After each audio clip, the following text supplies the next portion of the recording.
శ్రీకృష్ణ పరబ్రహ్మణే నమః. శ్రీ సద్గురు పరమాత్మనే నమః. సర్వమహర్షిభ్యో నమః. అథ చతుర్థోధ్యాయః జ్ఞానయోగః. 4వ అధ్యాయము జ్ఞానయోగము. నిష్కామ కర్మాచరణముచే చిత్తము శుద్ధము కాగా అట్టి నిర్మల చిత్తమున జ్ఞానము ఉదయించును అనుట పరమసత్యము. క్రిందటి అధ్యాయమగు కర్మయోగమున అట్టి చిత్తశుద్ధికి వలసిన కర్మాచరణ పద్ధతులన్నీయూ చక్కగా తెలుపబడినవి. కావున ఇక జ్ఞానావలంబనమునకు క్షేత్రము సిద్ధపడినట్లే అయినది. ఇక్కారణమున వెనువెంటనే అర్జునునకు జ్ఞానయోగమును భగవానుడు ఈ అధ్యాయమున ప్రసాదించుచున్నారు. అట్టి జ్ఞానమే ఈ అధ్యాయము యొక్క విషయము. ఈ అధ్యాయమున జ్ఞానము సంబంధ వార్తలే ఎక్కువగా వచ్చును. మధ్య ఒకంత కర్మయోగ ప్రస్తావనయు కలదు. వెనుకటి అధ్యాయములందు వివరింపబడిన నిష్కామ కర్మయోగాది రూప ఆధ్యాత్మ విద్య అతి ప్రాచీనమైనదనియు మొట్టమొదట భగవానుడే దానిని సూర్యునకు ఉపదేశించిరనియు సూర్యుని ద్వారా క్రమముగా మనువు మొదలగు మహర్షులు దానిని అవలంబించిరనియు ఈ అధ్యాయ ప్రారంభమున తెలుపబడినది. ఈ ప్రకారముగా నిష్కామ కర్మయోగము యొక్క ప్రశంసతో ఈ అధ్యాయము ప్రారంభింపబడుచున్నది. 3 శ్లోకముల ద్వారా శ్రీకృష్ణమూర్తి తత్సందర్భమును వివరించుచున్నారు. శ్రీ భగవానువాచ ఇమం వివస్వతే యోగం ప్రోక్తవానహమవ్యయం వివస్వాన్మనవే ప్రాహమనురిక్ష్వాకవే బ్రవీత్. భగవానుడు చెప్పెను, నాశరహితమగు ఈ నిష్కామ కర్మయోగమును తద్వారా పొందబడు జ్ఞానం నిష్టను పూర్వము నేను సూర్యునకు చెప్పితిని. సూర్యుడు వైవస్వత మనువునకు ఉపదేశించెను. మనువు ఇక్ష్వాకువునకు బోధించెను. వ్యాఖ్య. ఈ నిష్కామ కర్మయోగమును తద్వారా పొందబడు జ్ఞాననిష్టను పూర్వము భగవానుడు సూర్యునకు ఉపదేశింప అతని ద్వారా క్రమముగా తక్కిన రాజర్షులను తెలుసుకొనగలిగిరి. ఈ మహత్తర యోగము జీవుని చిత్తమును శుద్ధపరిచి స్వస్వరూపానుభూతి ద్వారా సంసార బంధ విచ్ఛిత్తిని మోక్షమును కలుగచేయునది అగుటచే దీనిని సాధించిన వారందరూ ఋషిసత్తములై ముక్తులైరి. వారు సంఘమున ఏ అంతస్తునందున్నప్పటికీ బ్రాహ్మణులైనను రాజర్షులైనను తదితరులైనను సర్వులను పరమశ్రేయమును పొందిరి. అవ్యయం చిత్తశుద్ధి ద్వారా నాశరహితమగు మోక్షమును ఫలమును ఒసంగుట వలన నిష్కామ కర్మ యోగాది రూప ఆధ్యాత్మ విద్య అవ్యయమని చెప్పబడినది. మరియు సత్యము ఏ కాలమునందును నశింపదు కనుక ఈ సత్యమును పొందింపజేయు మార్గమునకును ఏ కాలమందును నాశము ఉండదు. కావున అది అవ్యయమైనది. ఒకవేళ అది దాని ప్రచారము దేశకాల పరిస్థితులచే హెచ్చు తగ్గులు కలిగియున్నను అది మాత్రము పూర్తిగా అంతరించదు. భగవానుడే అవతారమెత్తి దానిని ఉద్ధరించుచుందురు. ప్రశ్న. నిష్కామ కర్మయోగము ఎట్టిది? ఉత్తరము. నాశరహితమైనది, శాశ్వత మోక్ష ఫలము ఒసంగునది. ప్రశ్న. అది లోకమున ఎట్లు వ్యాప్తించెను? ఉత్తరము. మొట్టమొదట భగవానుడు సూర్యునకు ఉపదేశింప సూర్యుడు మనువునకు, మనువు ఇక్ష్వాకునకు దానిని బోధింప క్రమముగా లోకమున వ్యాప్తించెను. ఏవం పరంపరా ప్రాప్తం ఇమం రాజర్షయో విదుః సకాలే నేహ మహతా యోగో నష్టః పరంతప. ఓ అర్జున, ఈ ప్రకారముగా పరంపరగా వచ్చిన ఈ నిష్కామ కర్మయోగమును రాజర్షులు తెలుసుకొనిరి. చాలా కాలము గడిచినందున ఈ యోగము ఇప్పుడు ఈ లోకమున అదృశ్యమైనది, ప్రచారంలో లేకున్నది. వ్యాఖ్య. రాజర్షయః రాజు ఆధ్యాత్మ విద్య యొక్క అనుభూతి కలిగి ఉండినప్పుడు రాజర్షి అగును. అనగా రాజత్వము ఋషిత్వము రెండునూ కలవాడు రాజర్షి అనబడును. పూర్వము అనేక మంది రాజులు ఈ పరమార్థ విద్యను గ్రహించి రాజర్షులుగా మారిరి. ఋషి అనునది ఒక బిరుదు. దానిని ఎవరైనాను పొందవచ్చును.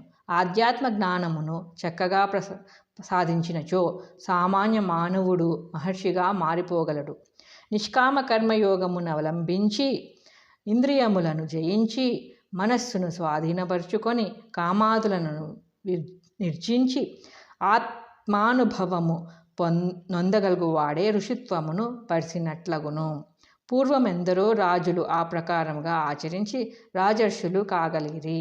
ఇచ్చట వచింపబడినది ఎన్నియో కార్యకలాపములు, నిక్షేపములు, విక్షేపములు, వ్యవహారములు కల రాజులే అట్టి విద్యను సాధింపగలిగినప్పుడు ఇక తక్కిన వారి విషయము చెప్పనేలా. కొందరు గృహస్థులు తమకు అనేక కుటుంబ వ్యవహారములు, ఉద్యోగపు పనులు, వ్యవసాయ కార్యములు ఉండుననియు ఆధ్యాత్మిక సాధనలను నడుచుటకు ఏమాత్రము తీరిక లేదనియు అన్నియూ వదిలిన సన్యాసులకే అది సాధ్యపడుననియు వచించుచుందరు. ఈ వాక్యము సత్యదూరమైనదని ఈ శ్లోకము రుజువు చేయుచున్నది. రాజునకు లేని వ్యవహారములా గృహస్థునకు ఉండునవి. కావున ఆ పూర్వకాలము రాజుల వలె సర్వులను నిష్కామ కర్మయోగాది పరమార్థ సాధనలను అనుష్ఠించి తరింపవచ్చును. ఈ శ్లోకమున రాజర్షులు తెలుసుకొనిరి అని చెప్పబడినందువలన తక్కిన వారు తెలుసుకొనలేరని అర్థము కాదు. ఆ కాలమున దానిని ఆచరించు వారిలో రాజులు ప్రధానులై ఉండిరి. మరియు అర్జునుడు రాజై ఉండినందువలన పూర్విక రాజుల యొక్క ఆ మార్గమును అనుసరించుటలో అతనికి కష్టతరమైనదేదియూ ఉండదని తెలుపుట కొరకు అట్లు ఉండవచ్చును. నష్ట అను పదమునకు పూర్తిగా నశించిపోయినది అని అర్థము కాదు. కాలగర్భమున రాజర్షుల ఎరింగిన ఆ బ్రహ్మ విద్య యొక్క నిష్కామ కర్మయోగము యొక్క ప్రచారము లోకమున సన్నగిల్లినదనియే అర్థము. పరశురాముడు రాజులను వధించుట మొదలగు అవాంతర పరిస్థితులచే కావచ్చు. కానిచో పై శ్లోకమునందు ఈ యోగము అవ్యయం, నాశరహితమైనది అని చెప్పిన దానికి వ్యాఘాతము కలుగును. పరమాత్మ ఎట్లు శాశ్వతుడో అతనిచే సృజింపబడిన ధర్మమును శాశ్వతమైనదే అగును. స ఏవాయం మయా తేద్య యోగః ప్రోక్తః పురాతనః భక్తోసి మే సఖా చేతి రహస్యం హేతుదుత్తమం. నీవు నా భక్తుడుగను మిత్రుడిగను ఉన్నావు. కావున ఈ పురాతనమైన నిష్కామ కర్మయోగమునే ఇప్పుడు తిరిగి నీకు చెప్పి తిని. ఇది మిగుల శ్రేష్టమైనదనియు రహస్యమైనదనియు ఎరుంగుము. వ్యాఖ్య: భగవానుడు అర్జునునకు బోధించిన ఈ నిష్కామ కర్మయోగాది పరమార్థ విద్య క్రొత్తగా ఆవిర్భవించినది కాదు, అనాది కాలము నుండి కలదు. కనుకనే అది పురాతనము అని చెప్పబడినది. అయితే దేశకాల పరిస్థితులను బట్టి కాలగర్భమున అది ఒకంత మరుగైనప్పుడు సాక్షాత్ దైవము కానీ లేక దైవాంశ సంభూతులకు మహనీయులు కానీ అవతరించి దానిని సముద్ధరించుచుందురు. అట్టి ప్రాచీనముగు ఉత్తమ విద్యనే శ్రీకృష్ణమూర్తి అర్జునునకు ఇప్పుడు బోధించిరి. ఈ యోగమును అర్జునునికే ఏల బోధింపవలెను? ఇందులకు కారణము కలదు. ఈ కారణము ఈ శ్లోకమున స్పష్టముగా తెలుపబడినది. అర్జునుడు పరమ భక్తుడు, పరమమిత్రుడు. కనుకనే భగవానుడు అతి రహస్యమైనప్పటికీ దానిని అతనికి ఉపదేశించి వైచిరి. అర్జునుని వలనే ఎవరైనాను సరియే నిర్మల భక్తి, పరమ ప్రేమ సంపాదించుకొనగలుగురో వారికిని భగవానుడు తప్పక ఆధ్యాత్మ జ్ఞానమును ప్రసాదించగలరు. దదామి బుద్ధియోగం 10వ అధ్యాయం నంది 10వ శ్లోకము దీనినే ప్రతిపాదించుచున్నది. కాబట్టి అర్జునుని వలె అర్హతను ముందు సంపాదించుకొనవలెను. తదుపరి జ్ఞానము దాని అంతట అదియే భగవత్కృప వలన లభించగలదు. రహస్యం హేతుదుత్తమం. భగవానుడు బోధించిన ఈ పరమార్థ విద్య, ఈ నిష్కామ కర్మతత్వము పరమ రహస్యమైనదనియు మహోత్కృష్టమైనదనియు తెలుపబడినది. సామాన్యముగా రహస్యమును ఎవ్వరునూ ఒకరికి తెలుపరు. కానీ అర్జునుని యందు తగిన యోగ్యతలు, భక్తి, ప్రేమ ఉన్నందున శ్రీకృష్ణుడు అతనికి రహస్యమును బట్టబయలు చేసి వేచిరి. మరియు ఉత్తమం అని చెప్పినందువలన ప్రపంచములో గల సమస్త పదార్థములందునూ శ్రేష్టమైనది ఈ ఆధ్యాత్మ విద్యయే అని భగవానుడు స్పష్టము చేసినట్లయినది. ప్రశ్న: భగవానుడు అర్జునునకు బోధించిన పరమార్థ విద్య నిష్కామ కర్మతత్వము ఎట్టిది? ఉత్తరం: పురాతనమైనది, ఉత్తమమైనది, రహస్యమైనది. ప్రశ్న: ఇట్టి విద్యను అర్జునునికే ఏల ఉపదేశించవలెను? ఉత్తరము: భగవానునకు అతడు పరమభక్తుడు, పరమమిత్రుడు కాబట్టి.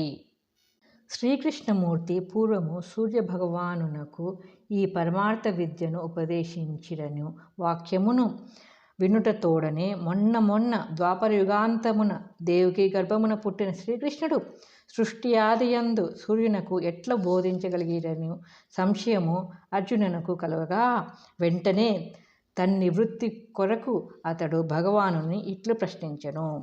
అర్జున ఉవాచ: అపరం భవతో జన్మ పరం జన్మ వివస్వతః కథమేతద్విజానీయాం త్వమాదౌ ప్రోక్తవానితి.